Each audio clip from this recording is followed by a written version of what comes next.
Hello, good afternoon. Welcome to Joy News today. We're coming to you live from our studios in Kokomle, maybe on DTT because we're free to on DSTV channel 421 and Go TV channel 125. We are your home of independent, fearless, and credible journalism. Coming up this afternoon, as Ghana joins the rest of the world to observe Easter, the country has been charged to reflect on the message of the period to ensure good governance. Also this afternoon, health experts in Upper West region worried over attrition rate of critical medical staff, especially medical doctors in the region, more as the situation continues to pose a major challenge to the quality of healthcare delivery. Plus, fasting Muslims advised to take in more water to prevent dehydration due to rising temperatures. We'll tell you more. We're also live on Facebook, YouTube, Instagram, and X Spaces at Joy News on TV. My personal handle is @Denana Aisha. Please do stay for details.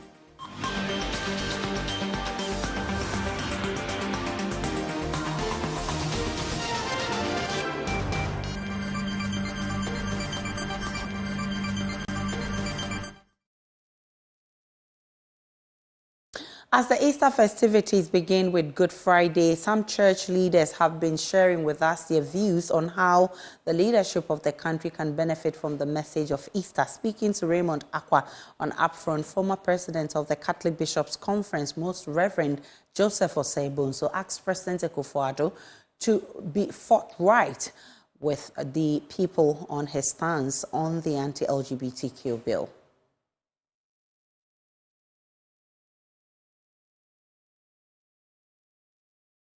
I think the president should have made his position known. When he came to Mampong about 2 years ago, and he made a declaration there. And I was there. And he said it won't happen in his tenure that LGBTQ will be accepted in Ghana. He said, I repeat, and so on. Now he seems to be sitting on the fence. So we want him to come out. Now let him set his position. If the Supreme Court comes out and says your position is wrong, fine, but we want to know where you stand. Previous presidents have made their positions known. President Mills is a classic example, President Kufuor, and so on. But with him, we don't quite know where he stands. So that's the problem. On his part, former General Secretary of the Charismatic and Pentecostal Council, Reverend Dr. SN Mena, asked President Akufo-Addo to think about his legacy and give hope to the suffering masses.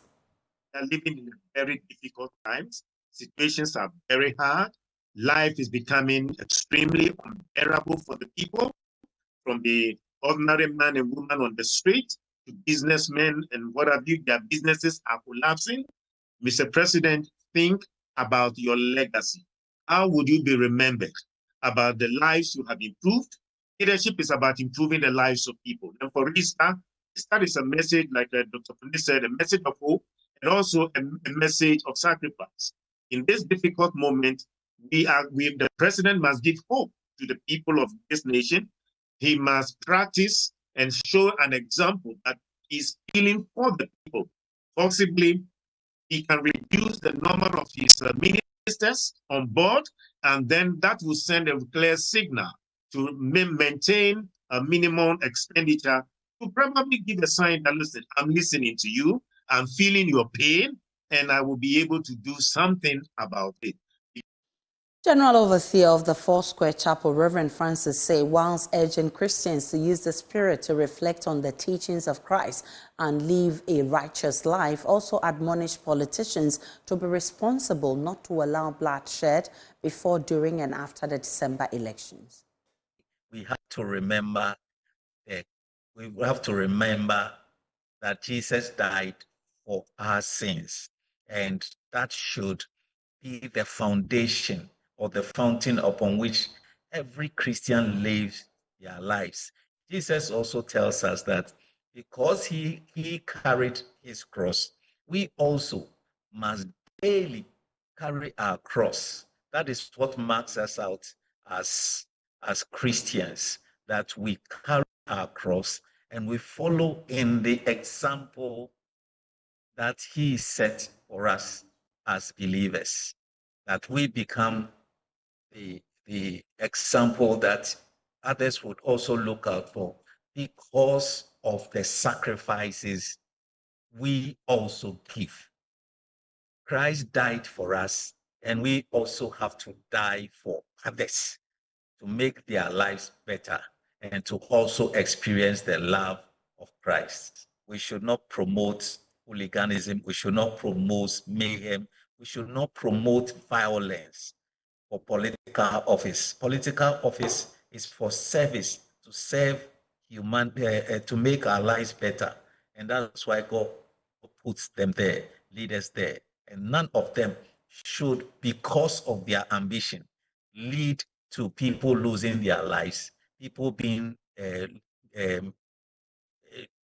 dislocated from where they have stayed for years, becoming refugees and becoming orphans, and people losing their husbands and wives just because one person wants political office. That is not right. Well, in a divine display of faith and devotion, St. Paul's Catholic Church took to the streets of Kokomlemle, embodying the Passion of Easter through a poignant reenactment of the crucifixion of Jesus Christ. With solemn steps and steadfast hearts, parishioners embarked on a procession recreating the sacred journey of Christ's final moments.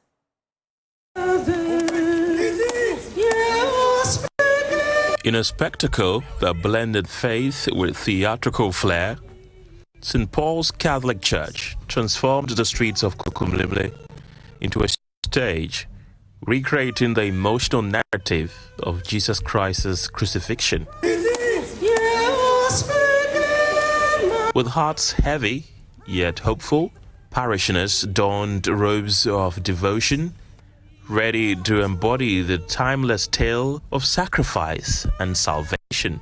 The sixth station, Veronica wipes the face of Jesus. As the procession wound its way through the heart of Kokomlemle, the air was thick with reverence. The reenactment brings to us the sacrifice of Jesus on his journey to the cross.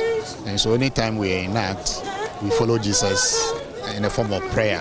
But some people do not even understand the English language. When they see that we are enacting, it brings to them the reality of the situation. You may be whatever, but this day should speak to you, particularly the love of God. Reverend Father Emmanuel Gusu is the parish priest of the St. Paul's Catholic Church in Kokomlemle. For the faithful gathered, the reenactment was not just a performance, but a powerful reminder of the timeless message of love, sacrifice, and redemption that lies at the heart of Easter. Jacqueline Ansema Yabor's report for Joy News.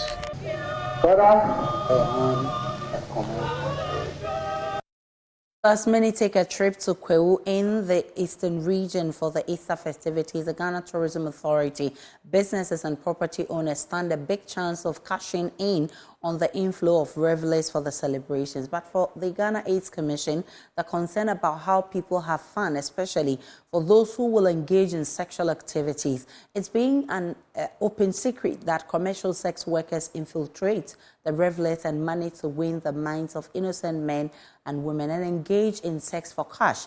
Director General of the Ghana AIDS Commission, Dr. Stephen Treme Etwahene, says that's a dangerous practice. Our strategy is risk reduction. And so one of the things that we find as a risk factor is events. Events such as the Kwewu Easter Festival is a hotspot for HIV transmission. And so the Commission, right from the beginning when government launched the tourism event for the Kwewu Easter and paragliding events, the Commission collaborated with the Ministry of Tourism, and we have since been running HIV programs during Kwewu Easter every year.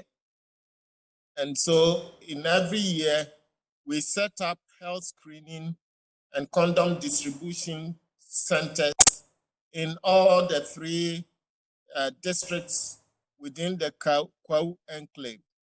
And at these centers, we provide counseling and testing for HIV and other diseases. And we also give out free condoms so that people who have romance on their minds should also think of protection. And therefore, we make these we make condoms available to them. Well, here are some tips from the National Road Safety Authority as we observe the Easter festivities. Engineer David Osofo-Adontain is Director General of the National Road Safety Authority. He spoke earlier on News Desk. What we are doing is that our men are talking to drivers. We are talking to pedestrians and occupants of vehicles for them to behave within the limits of the law, particularly overspeeding, as we said. We do not want people to speed beyond the limit. We are talking to them to wear their seatbelts and not to drink and drive, at the same time to lower their speed as they traverse from the Accra corridor all the way to Nkoko in particular. We started early morning, before 6 we were here. We understand the IGP and the team also were here yesterday all the way to 10 p.m. in the night. We are sustaining those efforts, and as I speak to you now, the entire stretch is congested. Vehicles are moving at very slow pace, and it's all the way from Bunsu area to Nkoko, which means that a lot more vehicles and a lot more people are traveling today. Away from road safety and Easter, Upper West Regional Director of Health Services, Dr. Damien Ponguyiri, has observed that the attrition rates of critical medical staff, especially medical doctors in the Upper West region, continue to pose a major challenge to the quality healthcare delivery in the Upper West region. It reveals while 134 staff left the region last year, only 35 staff were posted to the region. He notes though the number of medical doctors kept on increasing over the years, majority of them are currently in school for postgraduate training. To address the challenge, Dr. Damien, speaking at the 2023 Annual Health Sector Performance Review meeting, appealed to the Ghana Health Service, Medical and Dental Council and the Ghana College of Physicians and Surgeons to speed up the accreditation process to convert the Upper West Regional Hospital into a specialized training center. Joining us is Upper West Regional Correspondent Rafiq Salam Hasbo. The 2023 Annual Health Sector Review meeting of the Upper West Regional Health Directorate was held on the theme Embracing the Networks of Practice approach to improve health outcomes in the Upper West region.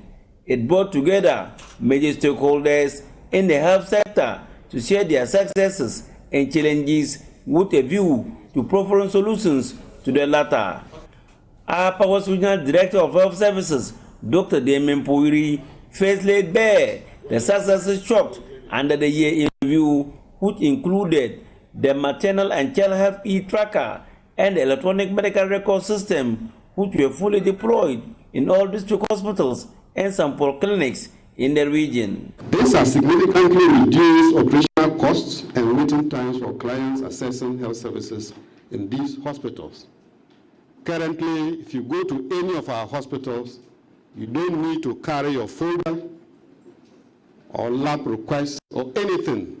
Even if you forget your ID card, just mention the correct name and then your information will access. Dr. Damien Ponguyiri then channeled figures of some selected indicators realized. Maternal deaths increased from 16 to 19. Institutional neonatal mortality dropped from about 6 per 1,000 live births in 2022 to 5 per 1,000 live births. And stillbirth rate declined from 11 per 1,000 births to about 7 per 1,000 births.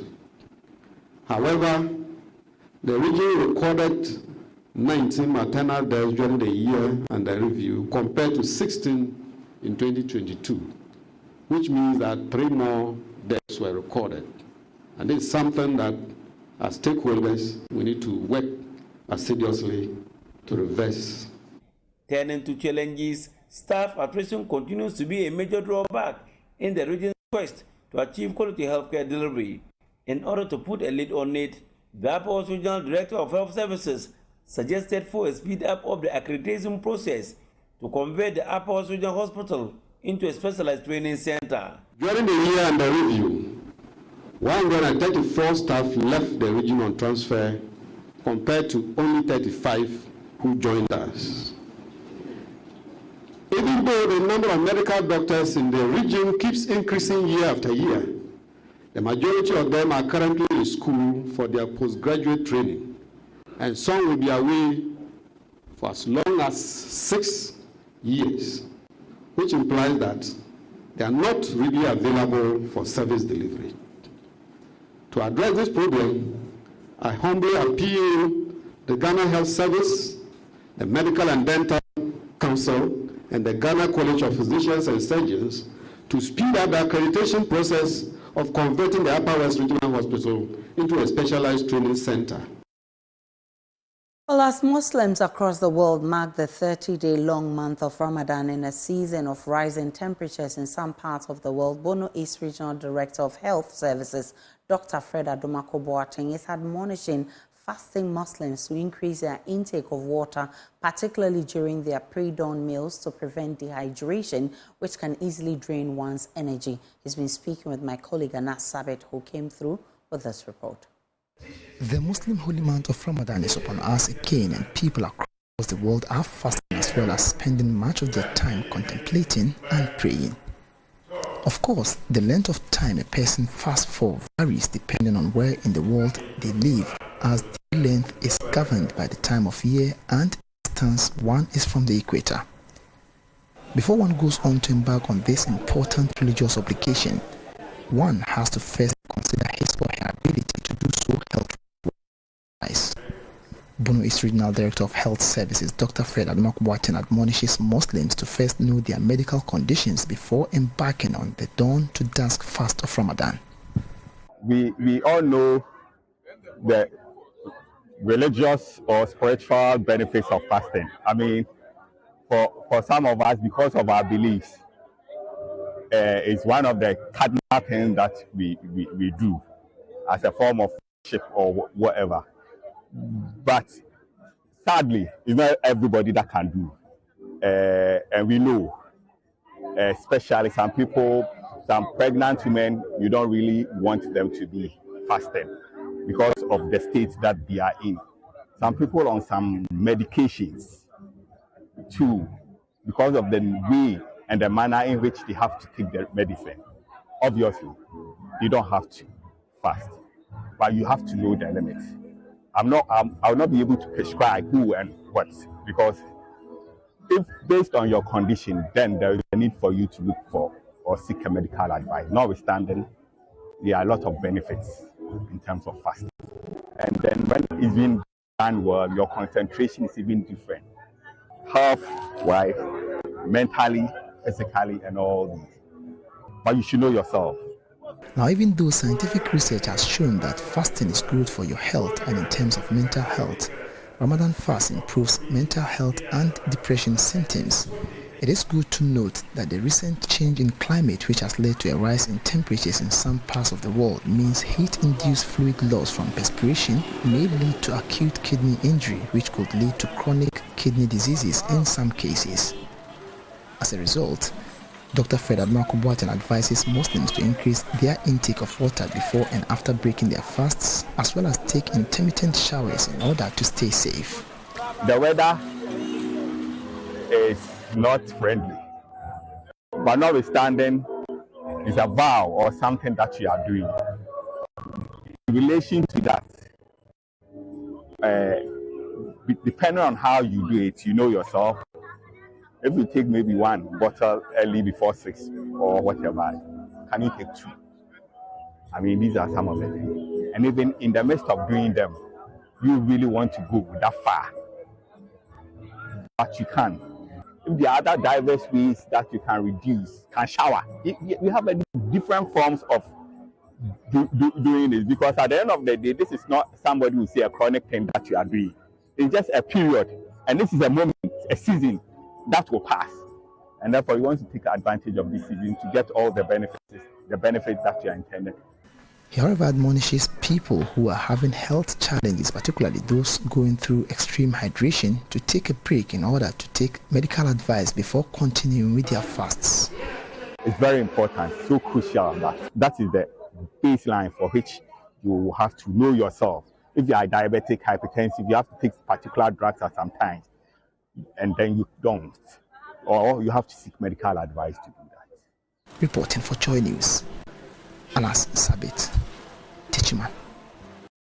The Electricity Company of Ghana is facing the risk of severe sanctions for the utilities regulator PURC after it failed to comply with a directive to produce a load management timetable for the recent erratic power supply. The PURC directed ECG to provide a detailed incident report of power outages for the period of January 1, 2024, among other things, but ECG failed to comply with this deadline. This comes in the wake of calls by businesses and power consumers demanding the ECG provide a load management timetable to enable them plan their operations accordingly.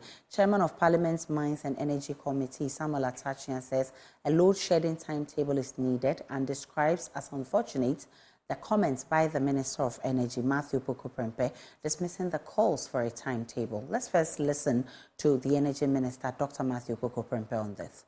Energy sector, the current power cuts. Some people are saying that you made mention of this. You use this as a campaign against John Mahama, and now we are experiencing a worse situation under President Akufo-Addo. Would it reflect in the 2024 election? Would it be something that people will stand on to vote? If you are comparing 4 years, MPP administration energy sector is 300 times better than John Mahama. But we are still experiencing doom so. Nobody has said we haven't. I'm just saying it's far much better than John Mahama ever did.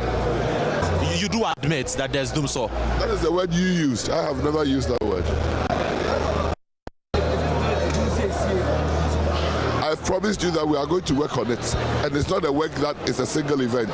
It's a process. And we'll continue to work on it for the energy sector to become better. Have you heard of calls for a timetable?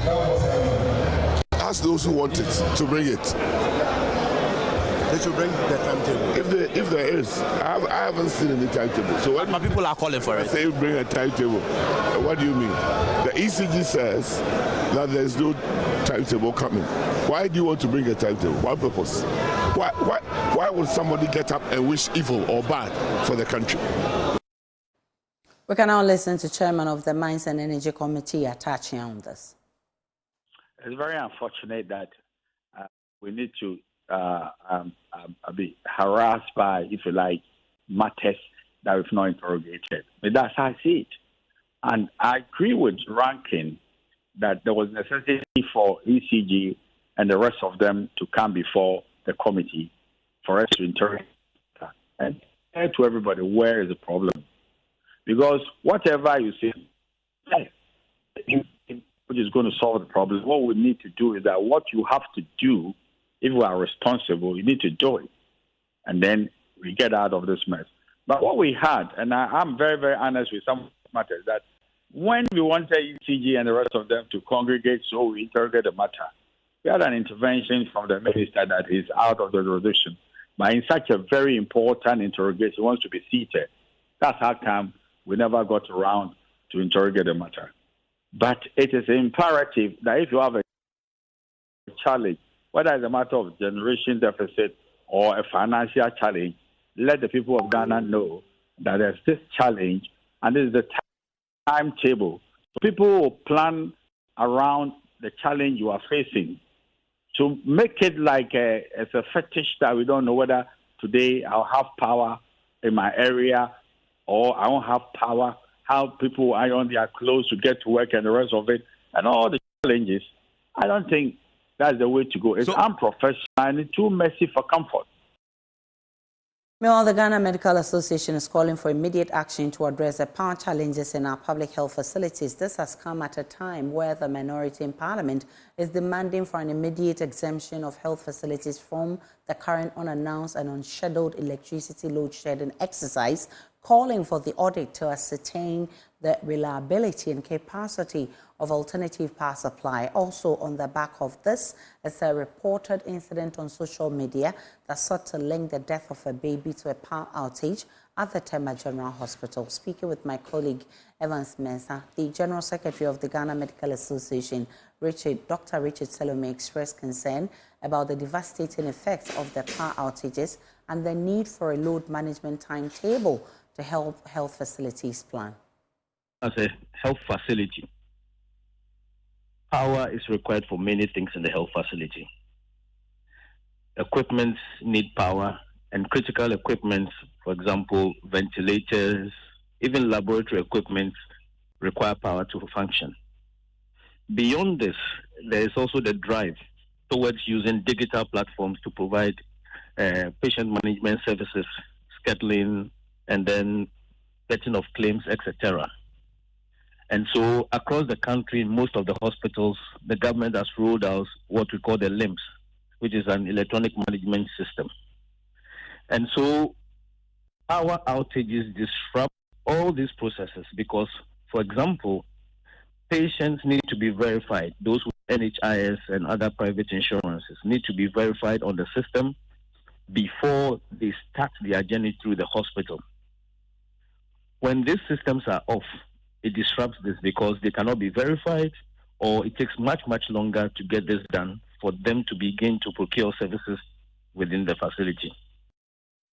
From electricity, the United Nations is urging the government of Ghana to endeavor to invest significantly into its human resource. The UN Sustainable Development Goal 4 envisions in an inclusive and equitable quality education that will promote lifelong learning opportunities for all. However, in Ghana and many African countries, many more young learners, especially young girls, continue to be left out due to economic difficulties.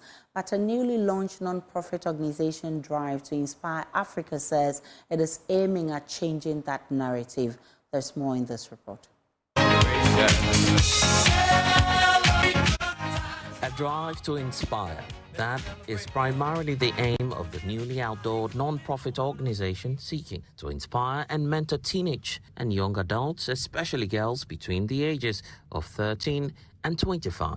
Ghana, just as many other African countries, has many of its young population dropping out of school due to financial challenges and other issues impeding access to quality education. However, there is a drive to inspire the continent and to change the narrative. The Drive to Inspire Africa can be pretty impactful if it gets the support from good people like you to stay and grow. Statistics like the fact that almost 60% of the population of our continent is under the age of 25, and youth unemployment is more than double that of adult unemployment, underscored for me the critical point that in order for Africa to achieve the level of transformation that we all desire, the mindset of our youth must be transformed.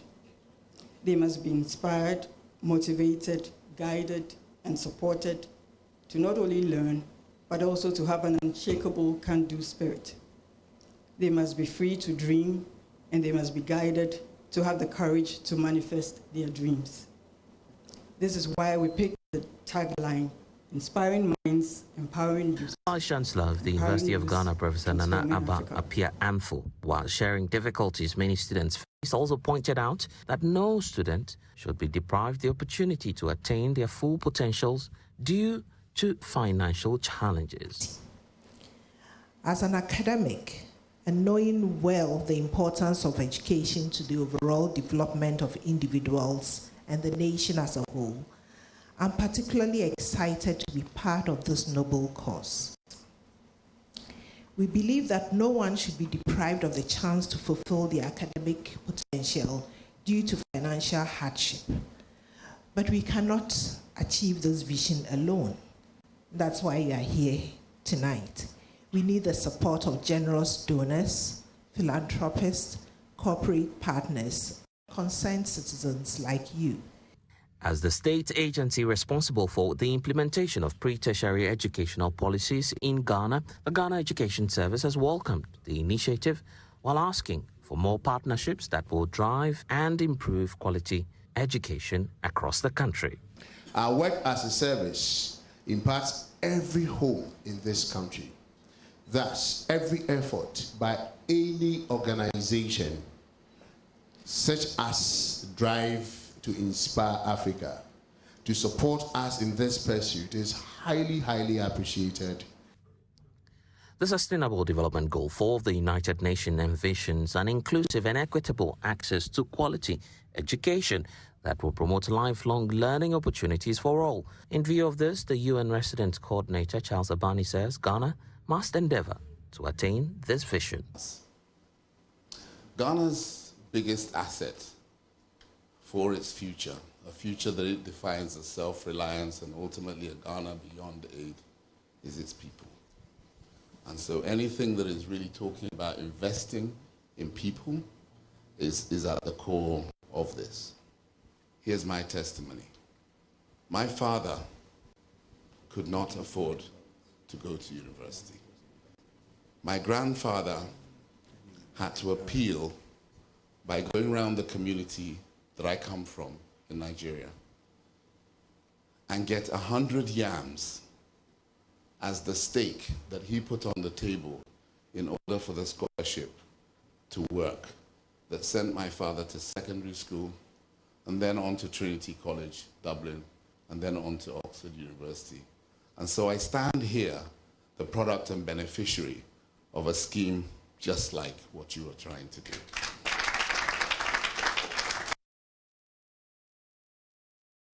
We're still live on Joy News today. Let's take a break and we'll return. We'll bring you business.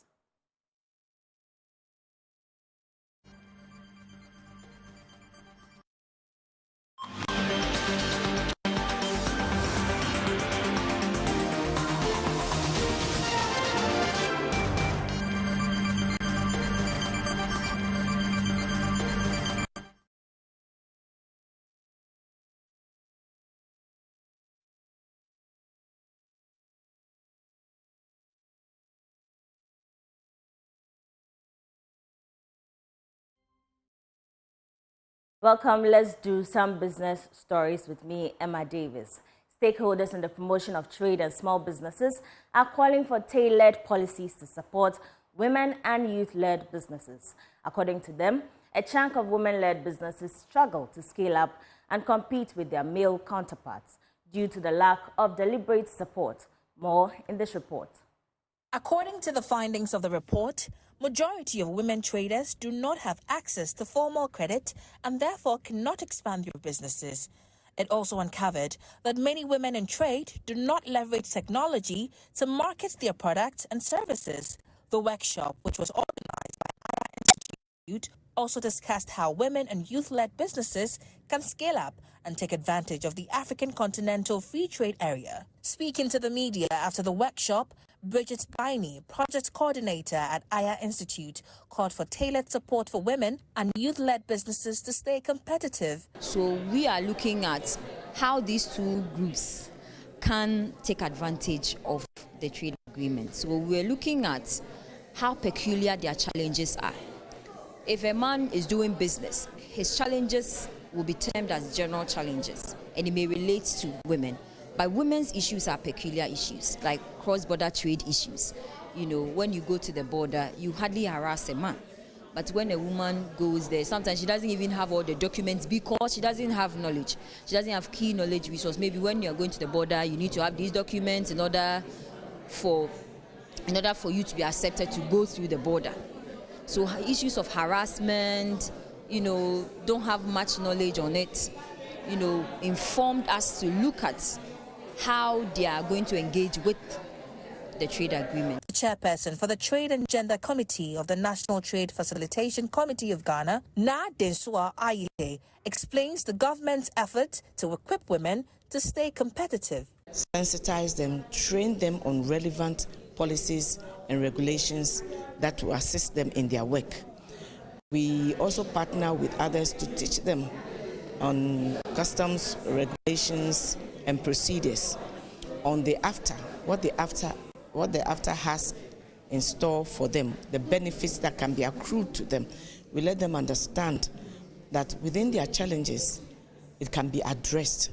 Some non-tariff barriers like this can be easily addressed. We are working on what we call gender champions who can assist them at the borders, or the organizations that do have gender-sensitive policies and do promote women, not just women in trade, but even at their workplace, how their policies do favor the women.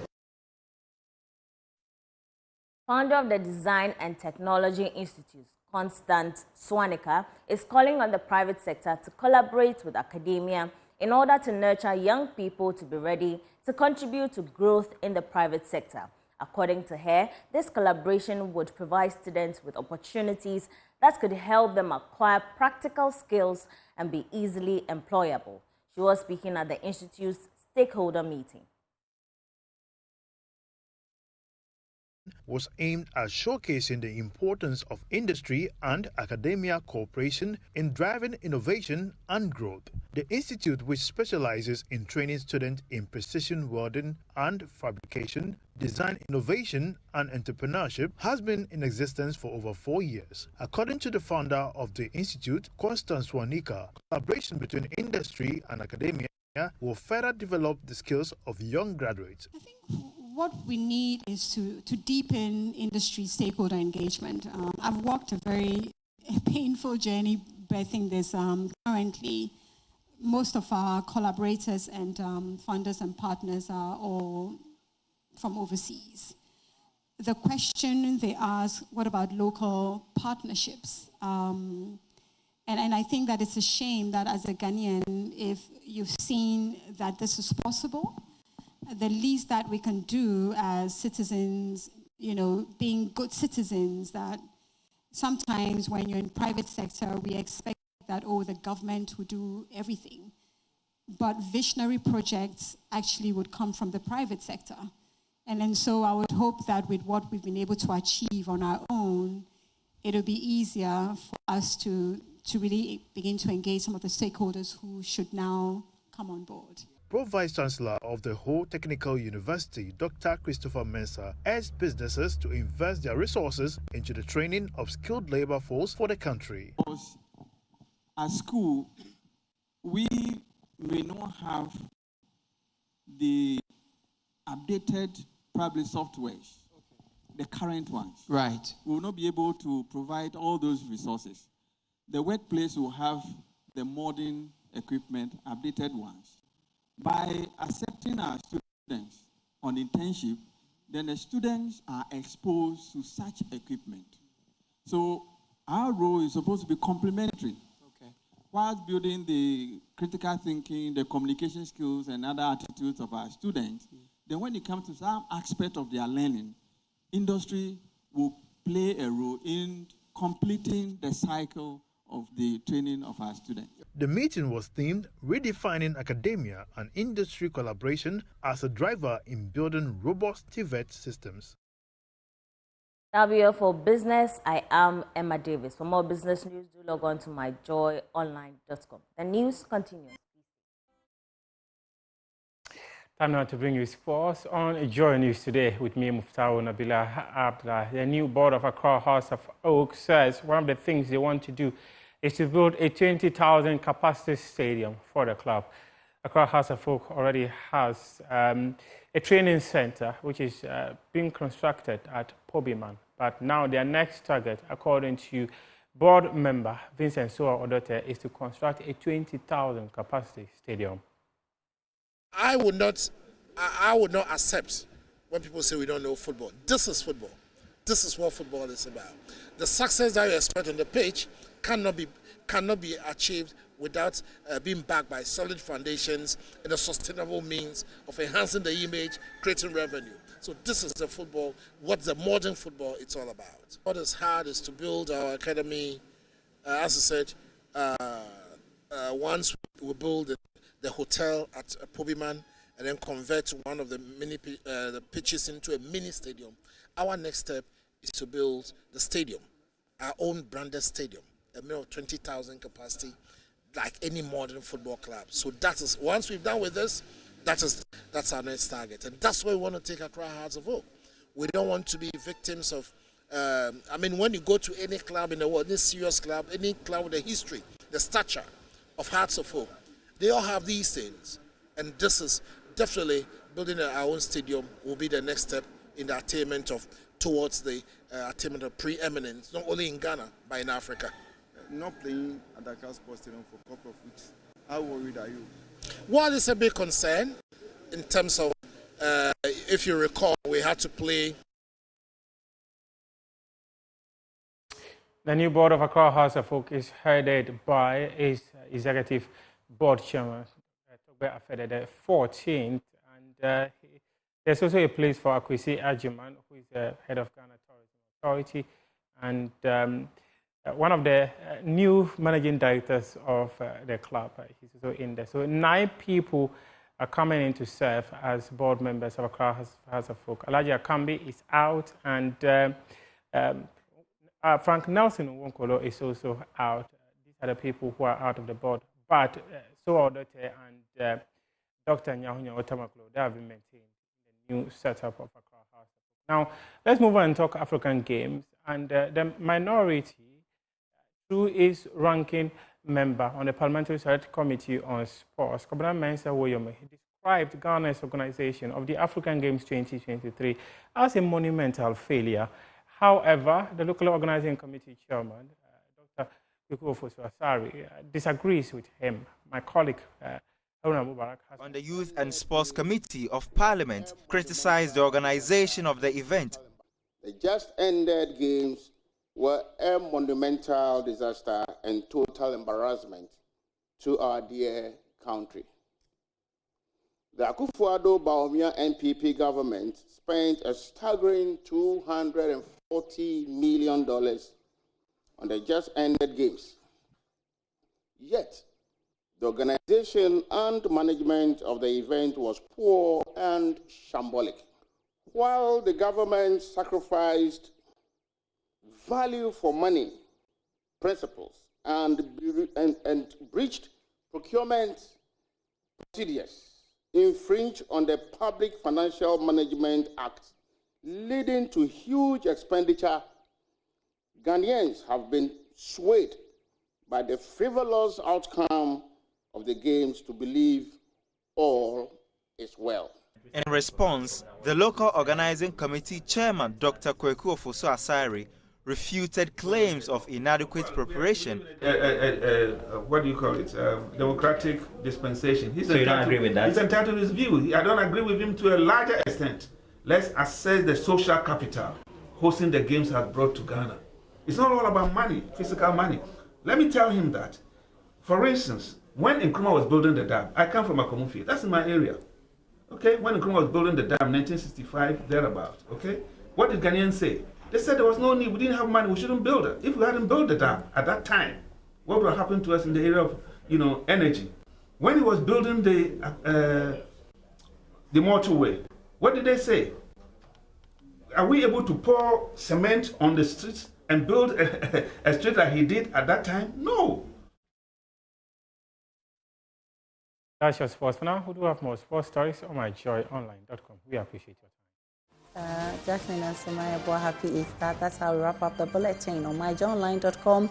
There's more of the news. Enjoy the rest of our programs.